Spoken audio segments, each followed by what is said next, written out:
Narasi dibuka dengan suasana Mekkah zaman jahiliyah. Kaum Quraisy hidup dalam kemewahan dan kesombongan. Di tengah kota dikenal seorang pemuda paling tampan, harum, berbusana indah, yaitu Mus'ab bin Umair. Ia anak keluarga bangsawan. Ibunya seorang wanita kaya dan sangat mencintainya. Semua anak muda ingin menjadi seperti Mus'ab, rupawan, cerdas dan terpandang. Namun di balik senyumannya, Mus'ab haus akan makna. Hingga suatu hari Mus'ab mendengar kabar tentang seorang pria bernama Muhammad bin Abdullah yang mengajak pada keesaan Tuhan. Diam-diam ia menemui Nabi SAW di rumah Al-Arqam.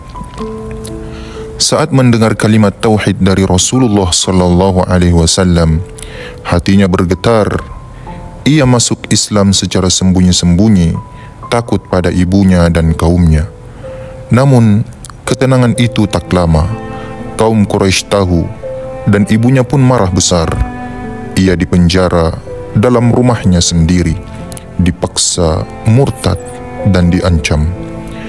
Tapi Mus'ab berkata, "Wahai ibu, aku mencintaimu, tapi cintaku kepada Allah dan Rasul-Nya lebih besar dari segalanya." Mus'ab akhirnya terusir. Semua hartanya dirampas. Dari seorang bangsawan menjadi miskin papa. Pakaiannya compang-camping, tapi wajahnya bersinar dengan iman. Sahabat lain berkata, "Kami melihat Mus'ab dulu berbalut sutra terbaik, kini bajunya penuh tambalan, tapi hatinya seperti permata yang lebih mahal dari segalanya." Nabi SAW menyayangi Mus'ab. Ia tahu betapa besarnya pengorbanan pemuda ini. Maka ketika Islam mulai menyebar ke Madinah, Rasulullah SAW memilih Mus'ab bin Umair sebagai duta pertama Islam ke Madinah. Dia pergi bukan membawa senjata, tapi ilmu, akhlak dan cinta. Lewat dakwahnya yang lembut, banyak pemuka Aus dan Khazraj masuk Islam. Tahun berikutnya terjadi perang besar, yaitu perang Uhud.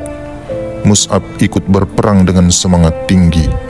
Ia memegang panji kaum muslimin, tugas mulia tapi penuh resiko.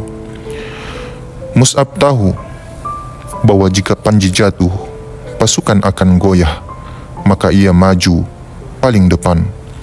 Tiba-tiba pasukan musyrik menyerangnya. Tangan kanannya ditebas. Ia pindahkan panji ke kiri. Tangan kirinya dipotong. Ia memeluk panji dengan sisa-sisa tubuhnya sambil berkata, "Muhammad itu tidak lain hanyalah Rasul. Telah berlalu sebelumnya beberapa Rasul. Apakah jika ia wafat atau terbunuh, kalian akan berbalik ke belakang?"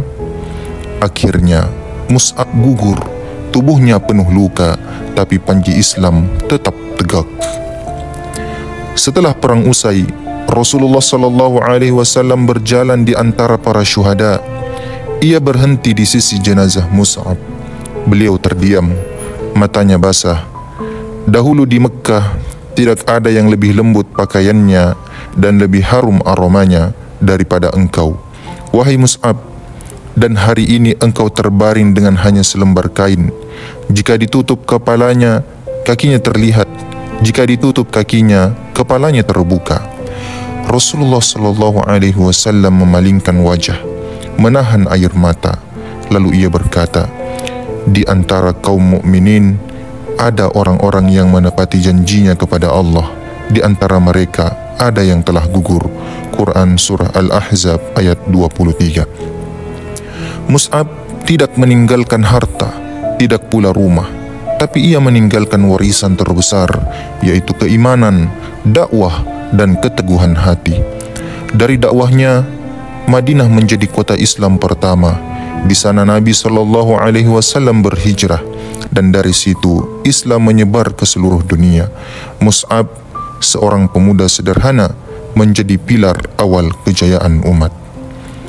Wahai jiwa-jiwa muda, jika Mus'ab bisa memilih Allah di atas dunia, mengapa kita tidak? Jika ia bisa mencintai Rasulullah melebihi ibunya sendiri, mengapa kita ragu? Mus'ab bin Umair telah pergi, tapi dari debu langkahnya tumbuh kebangkitan umat.